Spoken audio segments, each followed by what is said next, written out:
যে মন্ত্রিসভার বৈঠক ছিল, মন্ত্রিসভার বৈঠকে বেশ কয়েকটা গুরুত্বপূর্ণ সিদ্ধান্ত গ্রহণ করা হয়।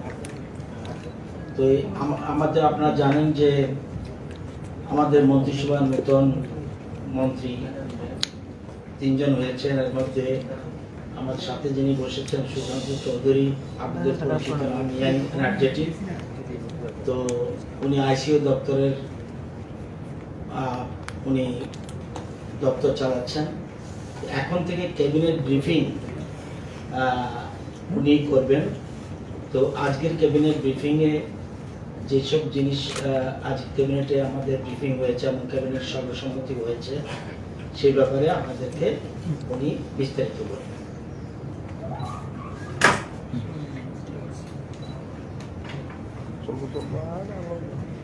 গুড ইভিনিং মিডিয়া ফ্রেন্ডস, সবাইকে আজকের এই সাংবাদিক সম্মেলনে ক্যাবিনেট ব্রিফিং আমি স্বাগত জানাচ্ছি এবং আমি ধন্যবাদ জানাচ্ছি আমাদের রাজ্যের মাননীয় বরিষ্ঠ মন্ত্রী এবং রাজ্যের শিক্ষামন্ত্রী সম্মানিত রতনলাল নাথকে, যিনি আমার সঙ্গে রয়েছে। তো এটা আমার first cabinet briefing. Hopefully media friends যারা এখানে আছেন তারা কোঅপারেট করবেন আগামী দিনে সমস্ত কিছু। আমি সবাই কাছে সেটা আহ্বান জানাবো। কিছু গুরুত্বপূর্ণ সিদ্ধান্ত যেটা আপনাদের মাধ্যমে আমরা রাজ্যের জনগণকে জানাতে চাইছি, সেটা হচ্ছে আমাদের 8টা অ্যাসিস্ট্যান্ট প্রফেসর, 8টা পোস্ট রয়েছে। Proposal for creation of 8 posts of assistant Professor's in different discipline for the Regional Institute of Pharmaceutical Science and Technology RIPSET আমাদের যে আগরতলায় রয়েছে, Abhoynagar Agartala, under health and family welfare department. এই ফ্যামিলি ওয়েলফেয়ার এবং health ডিপার্টমেন্টের আন্ডারে আমাদের যে ফার্মাসিস্ট কলেজ, তাতে আমরা 8 জন পোস্ট অফ অ্যাসিস্ট্যান্ট প্রফেসর সেখানে আমরা নিয়োগ করব। সেই সিদ্ধান্ত আজকে স্বাস্থ্য দপ্তরের তরফ থেকে ক্যাবিনেট মেমোতে ছিল এবং সেই সিদ্ধান্ত গ্রহণ করা হয়েছে। প্রসিজার সমস্ত কিছু পরবর্তী সময়ে আপনারা জানবেন, জানিয়ে দেওয়া হবে। রাজ্য সরকারের সেটা সিদ্ধান্ত যেটা, সেই বিষয়ে আজকে আপনাদেরকে অবগত করা হচ্ছে। 8 জন অ্যাসিস্ট্যান্ট প্রফেসরের পদ সেখানে ভর্তি করা হবে, নিয়োগ করা হবে। নতুন আমাদের একটা proposal for creation of 8 post, এটা ক্রিয়েট করে তারপরে সমস্ত যে প্রসিজার গুলো রয়েছে, ফর্মালিটিস গুলো, সেগুলো ফুলফিল করে তারপর সেগুলো করা হবে। আমাদের ফিলিং আপ অফ ডাইরেক্ট ফ্যাক্টেড 2 number of chargemen offset machine, 3 number of machine men and 10 number of binder group C technical Tripura government press. আমাদের যে ত্রিপুরা সরকারের গভর্নমেন্ট প্রেস রয়েছে তাতে 2 জন চার্জম্যান, 3 জন মেশিনম্যান এবং 10 জন বাইন্ডার, টোটাল আমাদের 15 জন এই পোস্ট ফিল আপ করা হবে আগামী কিছুদিনের মধ্যে। এটা আমাদের গভর্নমেন্ট অফ ত্রিপুরা যে প্রিন্টিং এন্ড স্টেশনারি দপ্তর রয়েছে, যে গভর্নমেন্ট প্রেস, সেই প্রেসের জন্য সেগুলোকে নিয়োগ করা হবে। আমাদের আলোচনা হয়েছে যে এই প্রেসের জন্যই আমাদের যে ডেপুটি ম্যানেজারের পোস্ট রয়েছে, যেটা বর্তমানে ভ্যাকেন্ট রয়েছে, গ্রুপ বি গ্যাজেটেড, সেটাকে পূরণ করা হবে department of printing and stationery, government of Tripura. এবং তার যে amendment of recruitment rules for the post of deputy manager, group B gazetted, এটা বর্তমানে কোনো পোস্ট নেই, মানে এই পদে কোনো ব্যক্তি সেখানে নেই। সেটাকে আলোচনা হয়েছে আমাদের ক্যাবিনেটে, যে যেহেতু আমাদের রাজ্য সরকারের সমস্ত ছাপাখানা, এখানে সমস্ত প্রিন্টিং এন্ড স্টেশনারি সেখান থেকেই সমস্ত কিছু ছাপা হয়, তো এখানে আমাদের ম্যান পাওয়ারের দরকার রয়েছে। এবং এই বিষয়ে আলোচনা হয়েছে যে তার নিচেও সুপারিনটেন্ডেন্ট বা বিভিন্ন পদে সেখানে খালি রয়েছে। বর্তমানে আমরা ডেপুটি ম্যানেজারের যে পোস্টটা রয়েছে, আপনারা জানেন যে আমাদের এই যে গভর্নমেন্ট প্রেস রয়েছে প্রিন্টিং এন্ড স্টেশনারি ডিপার্টমেন্টের আন্ডারে, সেটা একজন ডাইরেক্টর সেখানে মানে সেটা রয়েছেন অফিসার ডাইরেক্টর লেভেলে, কিন্তু তার আন্ডারে কোনো ডেপুটি ম্যানেজার না। আমরা ডেপুটি ম্যানেজার সেখানে আগামী দিনে নিয়োগ করতে চলেছি। আমাদের proposal for creation of one post for senior scientific assistant for establishment of lie detection division, state forensic science and laboratory under home department. আমাদের এখানে একটা post senior scientific assistant for establishment of lie detection division, home দপ্তরের আন্ডারে সেটা করা হবে। এবং অন্যান্য যে দপ্তরের যে ভ্যাকেন্ট পোস্টগুলো রয়েছে, যেটার কথা আমরা বলছি আজকে এখানে, যে পূরণ করা হবে, ঠিক তাদের সঙ্গে এই পোস্টটাও আমরা আগামী দিনে ফিল আপ করব। আবার স্বাস্থ্য দপ্তরের অধীনে 125 জন ল্যাব টেকনিশিয়ান, যেটা একটা গুরুত্বপূর্ণ সিদ্ধান্ত আজকে আমরা ক্যাবিনেটে উপনীত হয়েছি এবং আলোচনা হয়েছে, এবং আগামী দিনে সমস্ত ফর্মালিটিস গুলো ফুলফিল করে এই রিক্রুটমেন্ট করা হবে। যে 125 জন যে ল্যাব টেকনিশিয়ান, কারণ আমরা দেখেছি যে কোভিড প্যান্ডেমিকের সময় আমাদের ল্যাব টেকনিশিয়ানরা একটা গুরুত্বপূর্ণ ভূমিকা পালন করেছে, এবং এই ল্যাব টেকনিশিয়ানরা যদি বিভিন্ন হাসপাতালগুলোতে, জেলা হাসপাতালগুলোতে এবং আমাদের যে আগরতলা যে মেইন হাসপাতাল, তাদের মধ্যে যদি আমাদের না থাকে আগামী দিনে, তবে বিভিন্ন টেস্ট বা বিভিন্ন সময় বিভিন্ন পরীক্ষা নিরীক্ষা করতে আমাদের অনেক অসুবিধার সম্মুখীন হতে হবে। তো যা অ্যাভেলেবল পরিকাঠামো বা ইনফ্রাস্ট্রাকচার আমাদের রয়েছে, তার উপর ভর করেই আমরা কিন্তু আজকে কোভিড প্যান্ডেমিকে, আপনারা যদি জানেন আপনারা খুশি হবেন যে 1.55% এসছে ওয়েস্ট ডিস্ট্রিক্ট, কোথায় 17-16% ছিল, আজকে সেটা 1.55% চলে এসেছে। তো this is a big achievement so far hour government is concern. এবং এতে করে সারা রাজ্যে আমাদের যে বাকি 7টা জেলা, ওয়েস্ট জেলাকে যদি আমরা বাদ দিই, তাতে তার পার্সেন্টেজটা আরো অনেক কম।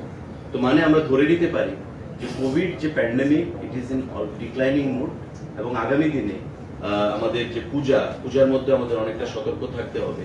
তাই রাজ্য সরকার এখানে সিদ্ধান্ত নিচ্ছে যে আমাদের যে ল্যাব টেকনিশিয়ান যে 125টা পোস্ট রয়েছে, তার সমস্ত ফর্মালিটিস পূরণ করে আগামী দিনে সেগুলোকে পূরণ করা। আমাদের আরেকটা সিদ্ধান্ত, যে proposal for filling in 3 vacant post ST, এটা উপজাতিদের জন্য reserve, grade 4 medical officer homoeopathy by direct recruitment under the health and family welfare department, government of Tripura. হোমিওপ্যাথিতে আমাদের স্বাস্থ্য দপ্তরের অধীন 3 জন ভ্যাকেন্ট পোস্ট রয়েছে সেখানে, এবং all 3 post are reserve for the ST schedule tribes, এগুলোকে পূরণ করা হবে, এবং ডাইরেক্টলি সেখানে health and family welfare department সেগুলোকে ফুলফিল করবে। তো এই যে বিভিন্ন দপ্তরের, স্বাস্থ্য দপ্তর, আমাদের প্রিন্টিং এন্ড স্টেশনারি, আমাদের হোম ডিপার্টমেন্ট, আমাদের স্বাস্থ্য দপ্তরের অধীন এই যে পোস্টগুলো আজকে সেখানে নিয়ে আলোচনা হয়েছে আমাদের মধ্যে, এবং এগুলো আগামী অল্প সময়ের মধ্যে ক্যাবিনেটের সিদ্ধান্ত হয়ে গেছে, ফিল আপ করা হবে, এবং ফিনান্সের অনুমোদন নিয়ে সমস্ত কিছু নিয়ে, যেহেতু ক্যাবিনেট অ্যাপ্রুভাল হয়ে গেছে, তারপর সমস্ত স্মুথলি আমরা এই সরকারের তরফ থেকে এই পোস্টগুলোকে, ভ্যাকেন্ট পোস্টগুলোকে আমরা ফিল আপ করবো, এবং আশা করবো আগামী দিনে আমাদের রাজ্যের যারা ছেলেমেয়েরা রয়েছে তাতে অনেকটা উপকৃত হবে। তার বাইরে আমাদের এখানে শিক্ষামন্ত্রী রয়েছেন, আমাদের এসএসএ সর্বশিক্ষার ব্যাপারটা নিয়ে আমাদের আলোচনা হয়েছে, বিস্তারিত আলোচনা হয়েছে। আপনারা জানেন যে এটা একটা লং পেন্ডিং একটা ম্যাটার, এবং এটা একটা সেন্সিটিভ ম্যাটার। মাননীয় হাইকোর্টের একটা ফাইন্ডিংস রয়েছে, এবং মাননীয় হাইকোর্টও আমাদেরকে, রাজ্য সরকারকে একটা সেখানে ডাইরেক্টিভস দিয়েছে যে কি করতে হবে, এবং রাজ্য সরকার ডে 1 থেকে আমাদের মাননীয় শিক্ষামন্ত্রী, আমাদের রাজ্যের মাননীয় মুখ্যমন্ত্রী এই সর্বশিক্ষার যে ম্যাটারটা নিয়ে, সেন্সিটিভ ইস্যু, এটা নিয়ে যথেষ্ট আন্তরিক ছিলেন, এবং যথেষ্ট কোর্ডিয়াল মানসিকতার পরিচয় দিয়ে রাজ্যের মাননীয় মুখ্যমন্ত্রী এবং আমাদের শিক্ষামন্ত্রী এটা আমরা সিদ্ধান্তে উপনীত হতে পেরেছি। গত ক্যাবিনেটও এটা নিয়ে আলোচনা হয়েছিল, কিন্তু কোনো সিদ্ধান্তে আসা যায়নি। আজকে আমরা একটা সিদ্ধান্তে উপনীত হতে পেরেছি, যেটা আমি মনে করি, বা আমরা ক্যাবিনেট, আমাদের মাননীয় মুখ্যমন্ত্রী এবং মন্ত্রিসভার অন্যান্য সদস্য, আমরা মনে করি যে যারা এই সর্বশিক্ষার যারা রয়েছে তারা তাতে অনেকটা লাভবান হবে। তো আমি মাননীয় শিক্ষামন্ত্রীকে অনুরোধ করব সর্বশিক্ষার যে বিষয়টা সেটাকে ব্রিফিং দেওয়ার জন্য মিডিয়া বন্ধুদের উদ্দেশ্যে। এই সরকার দেবাশিস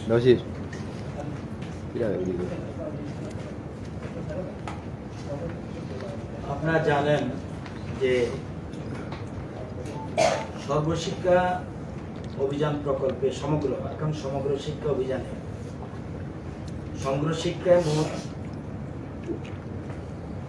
কর্মী রয়েছে 5176 প্রাইমারি 2634, আপার প্রাইমারি 2542, এই টোটাল 5176।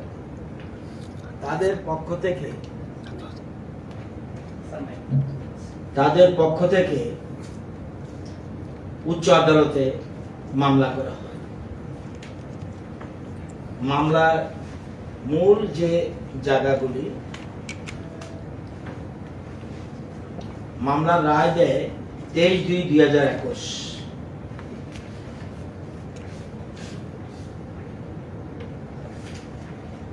তিনটা প্যারা ইম্পর্টেন্ট মামলার রায়ে, একটা 49, একটা 53, একটা 54।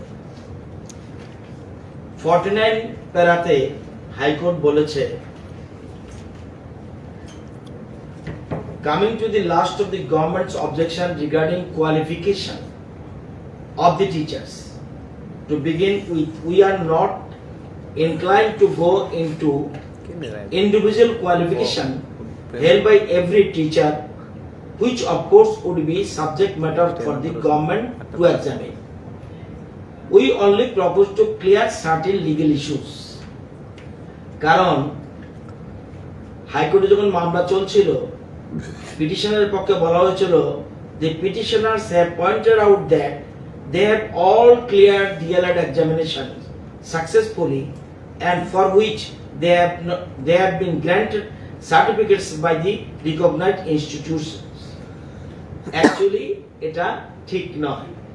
তো সেই জন্যই হাইকোর্ট যথারীতি বলেছে যে আমাদের তথ্য দেখা যায় যে সবাই কিন্তু ডিএলএড কোয়ালিফাইড নয় বা ট্রেন নয়। তারপরে সেই জন্য আদালত বলেছে এটা government will decide individual petition. Mainly 53 প্যারা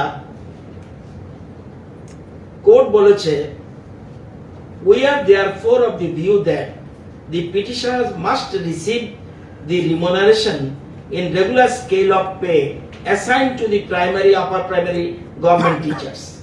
অর্থাৎ তাদেরকে তুমি বেতন দিয়ে দাও যারা যেহেতু কাজ করছে, রেগুলার স্কেল দাও, রেগুলার বেসিক স্কেল দাও।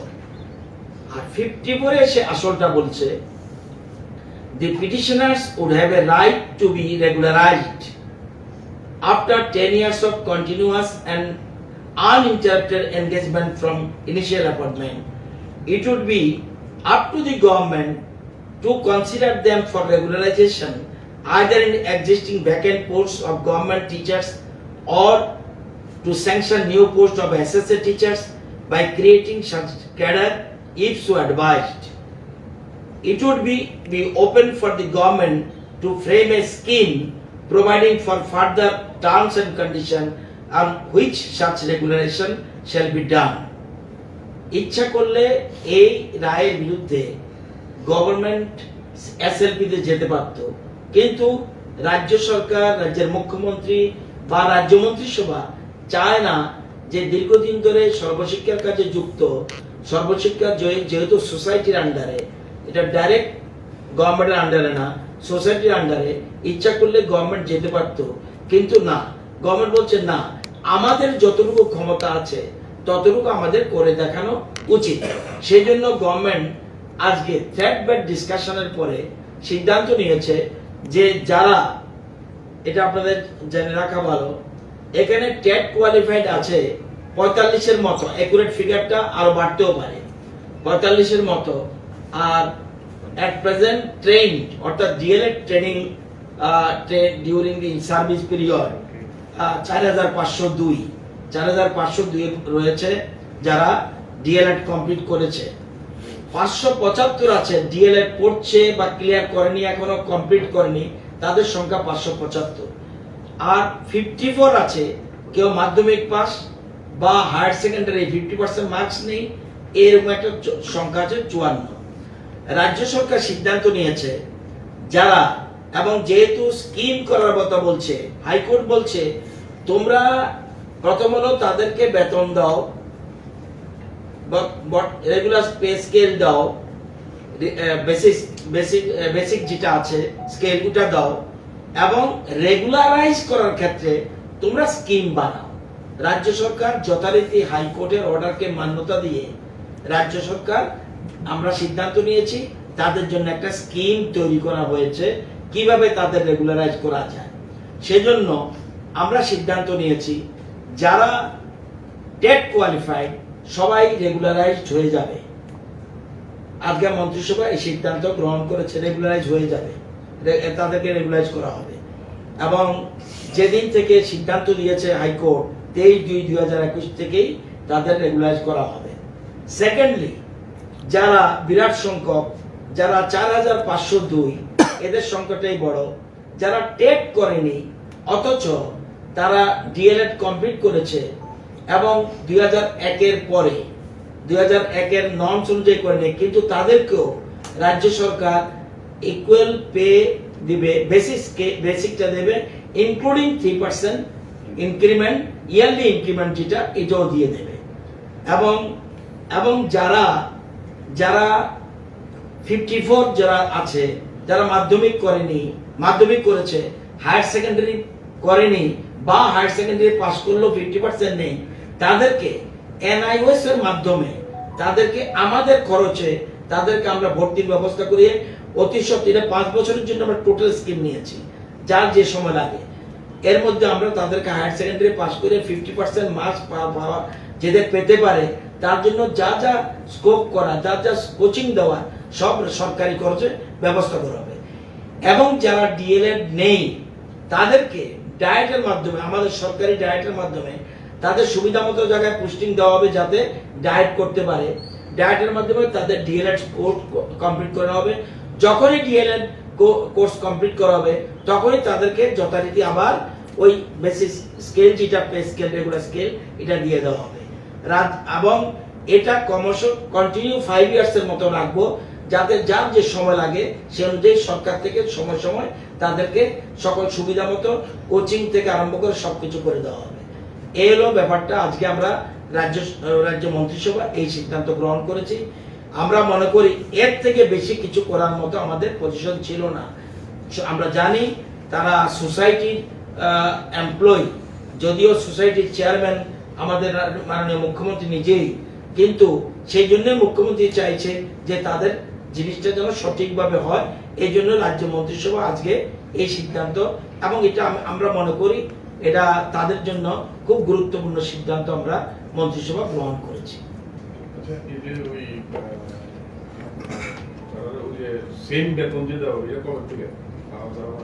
এটা ওই তারিখ থেকেই 23/2 থেকে রেগুলারাইজ করা হবে না। রেগুলারাইজ করার কথা হাইকোর্টও বলে। আর্থিক সুবিধা, বেসিক ওই তো ইনক্রিমেন্ট সমস্ত আর্থিক সুবিধা তারা পাবে। বেসিক রেগুলার স্কেলের যে বেসিকটা এটা পাবে, প্লাস 3% ইনক্রিমেন্ট ইয়ারলি। প্রত্যেক বছরই আমরা জানুয়ারি এবং জুলাই মাসে ইয়ারলি ইনক্রিমেন্ট যেটা হয়, জুলাই মাসে ইনক্রিমেন্ট হয়েছে, এই 3% ইয়ে পাবে। সেই জন্য দেখুন আমি বলে দিই, যেমন যারা ডিএলএড এতদিন পেত তারা 21,907, প্রাইমারি টিচার যারা তারা এতদিন বেতন পেত 21,907।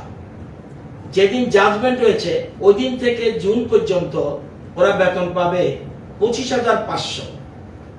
এবার 1 জুলাই থেকে যেহেতু 3% ইনক্রিমেন্ট হয়ে গেছে তারা পাবে 26,265।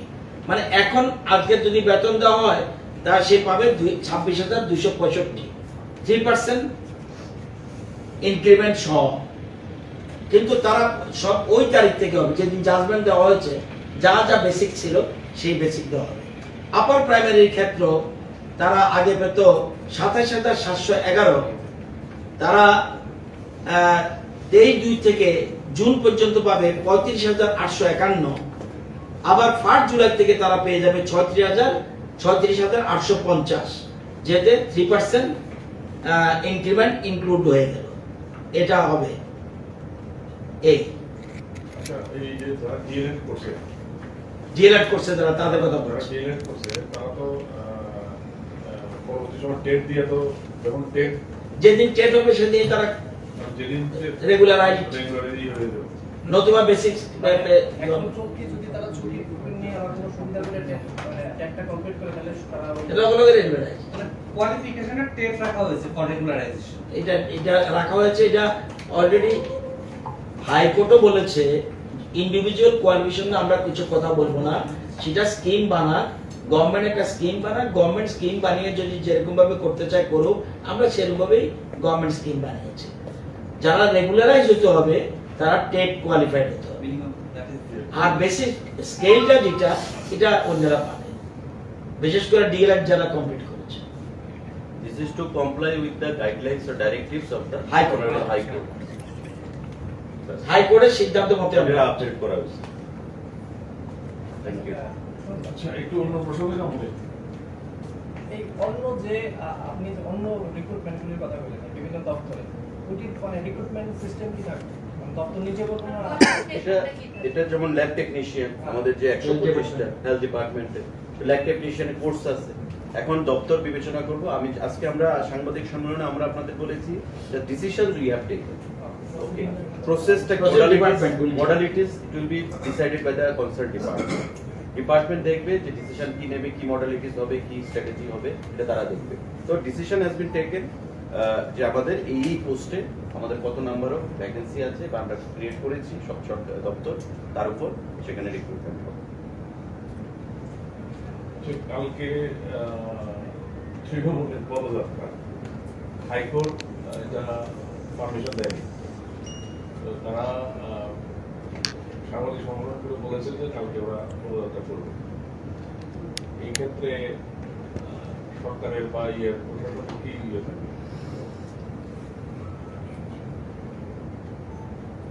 দেখুন, রাজ্য সরকার বা আমাদের হোম ডিপার্টমেন্টের স্ট্যান্ড আগেই ক্লিয়ার ছিল 15 তারিখ 16 তারিখ, তারপর ওরা বলেছে যে আমরা 22 তারিখ করব। তো স্বাভাবিকভাবেই আপনারা নিশ্চয়ই জানেন যে হাইকোর্টের রায় আমরা দেখিনি, কিন্তু হাইকোর্টের অর্ডারটা শুনেছি যে তারা পারমিশন দেয়নি।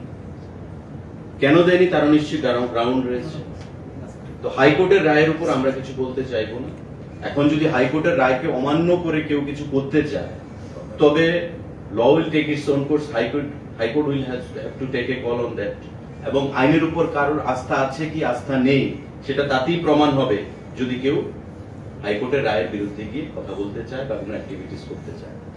পুলিশ বা হোম ডিপার্টমেন্টের সাথে কাজ করবে, কারণ আমরা তো বলিনি। এখন হাইকোর্টে তারা অ্যাপিল করেছে, হাইকোর্ট রায় দিয়েছে। হাইকোর্টকে তো মুখ্যমন্ত্রী বলে দেয়নি বা হোম ডিপার্টমেন্ট বলে দেয়নি বা রাজ্য সরকার বলে দেয়নি বা আমাদের কোনো ইন্টারফারেন্সও নেই। এবার হাইকোর্ট যেটা প্রপার মনে করেছে তারা সেই রায় দিয়েছে বা জাজমেন্ট দিয়েছে, অর্ডার দিয়েছে। এখন সেটা কমপ্লাই করবে কি করবে না সেটা ওই পার্টি বুঝবে। কিন্তু কারাও কেউ যদি কোনো লন্ডভন্ড পরিবেশ তৈরি করার চেষ্টা করে বা কেউ যদি হাইকোর্টের রায়ের বিরুদ্ধে কোনো কর্মসূচি করার চেষ্টা করে, হাইকোর্ট চিন্তা করবে, অনারেবল হাইকোর্ট, যে তারা কি সিদ্ধান্ত নেবে আগামী দিনে। সে ব্যাপারে government has nothing to do, government has nothing to come. Sarva Shiksha যারা রেগুলার হইতাছে বা যারা হইতে পারতেছে না, তারা কি পেনশনের কোনো সুযোগ সুবিধা আছে? রেগুলারাইজ যারা হবে তো পেনশন পাবে পেনশন পাবে, আর যারা হইতাছে না না, এটা রেগুলার স্কেল পাবে।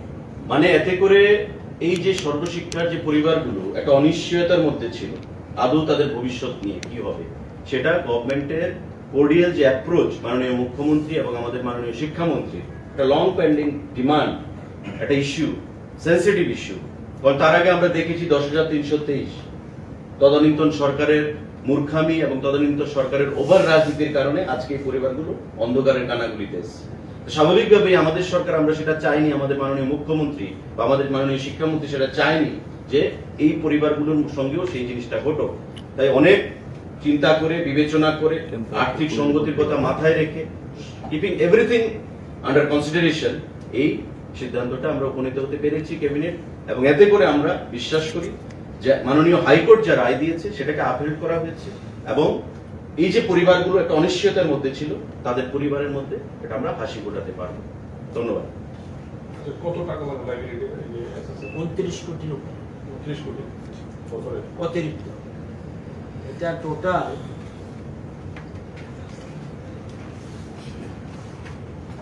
আমাদেরকে সমগ্র শিক্ষা দেয়, সমগ্র শিক্ষা আমাদেরকে দিল্লি থেকে টাকা দেয় যে 90-10 শেয়ার, 108 কোটি টাকা পাই। এর অতিরিক্ত আমরা খরচ করছি 43 কোটি। এখন আবার এডিশনাল ফান্ড রিকোয়ার্ড 27 কোটি 9 লক্ষ টোটাল।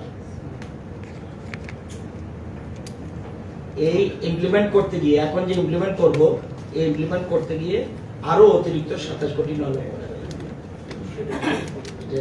এবং এটা সব রাজ্য সরকারের কোষাগার থেকে যায়। 108 কোটি টাকার পরেও আমরা কিন্তু 43 কোটি টাকা দিচ্ছি বছরে, আরো 27 কোটি 9 লক্ষ যায় এটা এই ইমপ্লিমেন্ট করার ফলে। আচ্ছা, আরেকটা বিষয় হচ্ছে ওটা রিলেটেড, যেটা ট্যাট উত্তীর্ণ শিক্ষক যারা রয়েছেন 5770 বা তার কাছাকাছি কিছুদিন আগে যারা নিয়োগ হয়েছিল, তাদের নিয়মিতকরণের কোনো সিদ্ধান্তের মতো রয়েছে কিনা, যেহেতু তাদের সঙ্গে কেউ কেউ আপনাদের সিদ্ধান্তে সেখানে তারা সুযোগ পাচ্ছেন রেগুলার বা নিয়মিতকরণের যে সিদ্ধান্ত আপনাদের নিয়েছে, অন্যান্য যারা রয়েছে তাদের ক্ষেত্রে কোনো সিদ্ধান্ত হবে কিনা, বা তার আগে পর্যন্ত যারা সর্বশিক্ষা থেকে ট্যাটে উত্তীর্ণ হয়ে সরাসরি শিক্ষকতা রয়েছে তাদের ক্ষেত্রে কি সিদ্ধান্ত আছে? আজকে মন্ত্রিসভা এই সিদ্ধান্ত নেয়, এটা কোনো আলোচনা হবে না। মানে এখন পর্যন্ত মন্ত্রিসভা সিদ্ধান্তে বাকি ট্যাট উত্তীর্ণ শিক্ষকদের বিষয়টি আলোচনায় নেই, আজকে ছিল না এটা। Thank you.